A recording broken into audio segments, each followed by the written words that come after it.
Good morning. Right, this morning we're in the Norfolk seaside village of Mundesley, and that behind me is All Saints Church, but we are also literally right on the coast here. Today's video is going to be another one of those sad ones, I'm afraid. This is the pointless waste of a 16-year-old girl who had her life taken from her. These ones are always the worst ones, and the name is Natalie Pearman.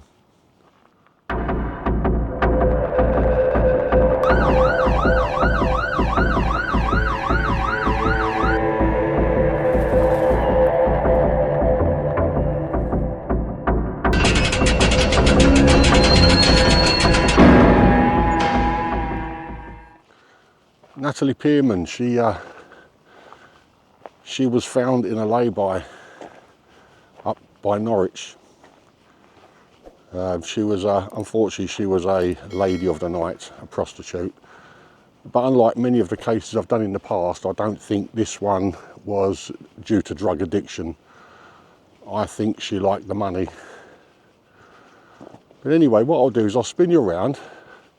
First thing I'll do is I'll take a little walk over to the cliff tops, which are just to my right, and give you a rough idea of where I am. Then we'll have a little wander around the churchyard while I tell you the sad story of Natalie Pearman. For most of her life, Natalie Pearman was a walking portrait of an ordinary girl. She lived with her 4 brothers and sisters and her cat called Lucy in a neat little council house on the edge of a peaceful village in Norfolk. She liked ballet and horses and watching neighbours.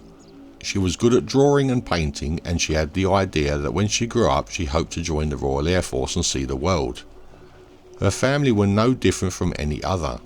Her father Chris would go to work every day as an engineer for a plant hire firm, and her mother Lynn, who had quit her job as a nurse to take care of the home and children, all of them living an ordinary existence.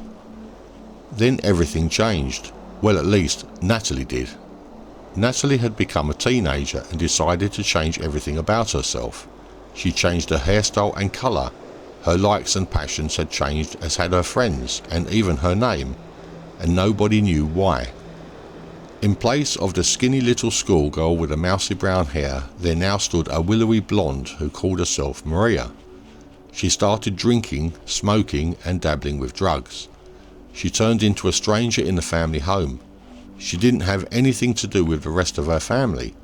All they knew was what they heard from the police when she was picked up from time to time for breaking and entering, stealing a car, or soliciting on the streets of Norwich. The last time Natalie came to the house, her mother barely recognised her. Lynn hadn't seen her for more than a year, and it was like having a stranger in the house. And when Lynn looked at her daughter, she saw that she could only describe as a fog of evil hanging around her. All this might have remained a private mystery, distracting only to those who knew her best, if there had not been a terrible sequel to the story. A few days after that final visit home, Natalie would be dead. In the small hours of a dark November morning, somebody used her for sex and then choked the life out of her and dumped her body in a lay-by outside Norwich. She was just 16 years old.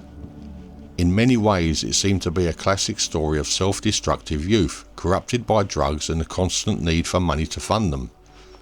The kind of case that has adults sadly shaking their heads in despair. The local paper wrote her epitaph: hooked on drugs and on the streets at the age of 14, dead by 16. That was a sum total of Natalie Pearman's life. But then again, it wasn't that simple. Police and social workers had scrutinised her life and found nothing that would have driven her into the life that she had been living. There was just the problems that exist in most families. She would sometimes fight with her older brother. She sometimes resented Chris because she knew that he was not her real father. They discovered something which was equally common but which seems to have upset her more. The Pearmans were poor. Chris worked full-time, but his wages were quite small, which had Lynn juggling the child benefits to fill in any gaps. They had enough to get by, but no more. Natalie hated being poor. It was not that she was ashamed of it. It was a simple, practical fact that she could never enjoy the things she wanted. And then there was Mundesley, with a population of 1,500, perched on cliff tops about half an hour's drive north of Norwich. Natalie spent most of her life there and never found much to do. Natalie eventually saw something that caught her eye, a group of the village children having fun. To an outsider's eye there was nothing to it, just a bunch of boys and girls on a sheltered bench chewing gum and sharing cigarettes. But they had their little secrets, which Natalie soon discovered. One of them was drugs. There was an older boy who had his own room in the village who would supply them with enough drugs for them to get stoned. Then there was sex. Natalie started to sit around with them on the sheltered bench and eventually started to join in. This coincided with the changes that were happening in her home life. When she turned 16, she walked out of school and headed for Norwich. She had no job and wasn't old enough to receive any government benefits, so for a while she stayed at the YWCA, but she still had her mates and a whole network of other young people who had left village life for the nearest large town. They taught her how to survive. For a girl, it was easy. Within weeks, she was working on the streets. Maria was born.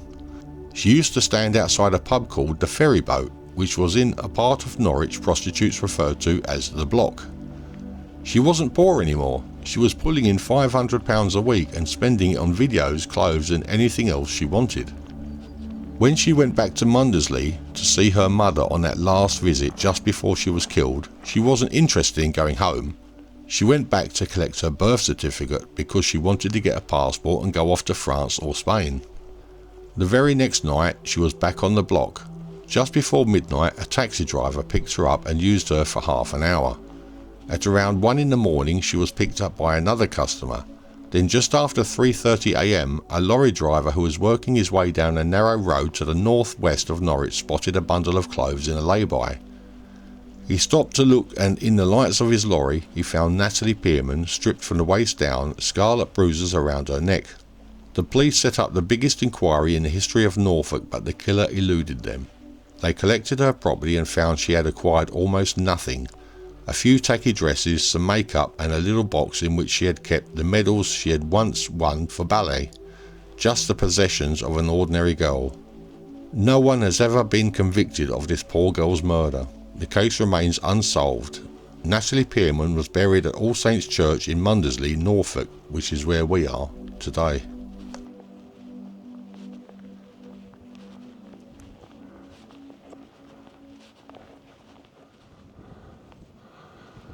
Well, that is a sad story of Natalie Pearman.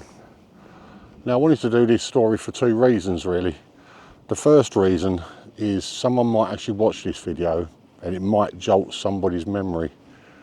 I know it was quite a while ago, but it only takes one thing I say or one thing people see could jolt their memory, and this case could finally be solved.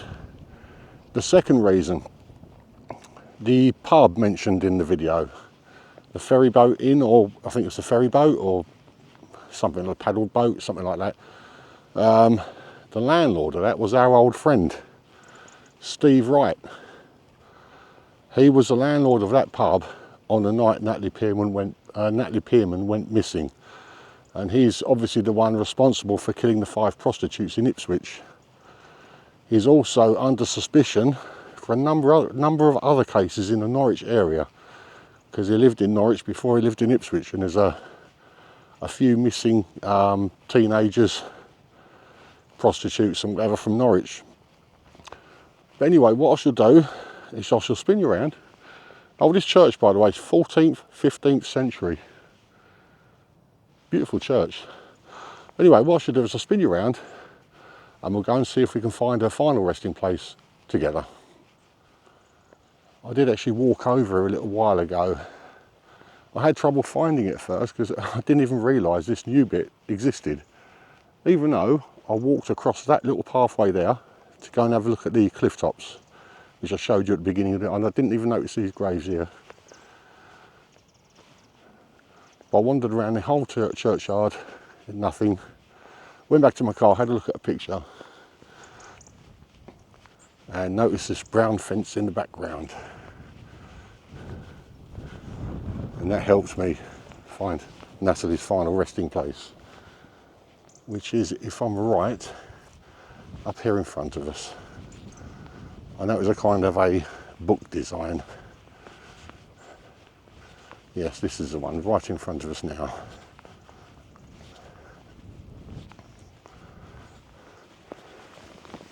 This is the final resting place of Natalie Pearman, in memory of Natalie Jane, looks like Earp Pearman, tragically murdered 25th of December 1975, 20th of November 1992. Some of it is missing. Father, forgive. I think that's all it actually says. Father, forgive. Luke 23, and the rest of it can't make out.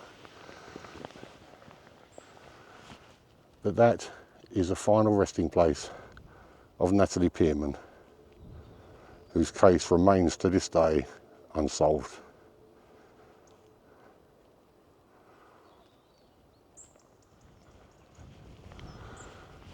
Well, that was the final resting place of Natalie Pearman.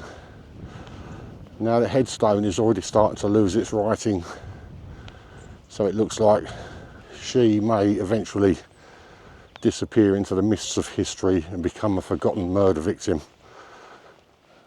We should never let this happen, especially seeing as she has not got justice.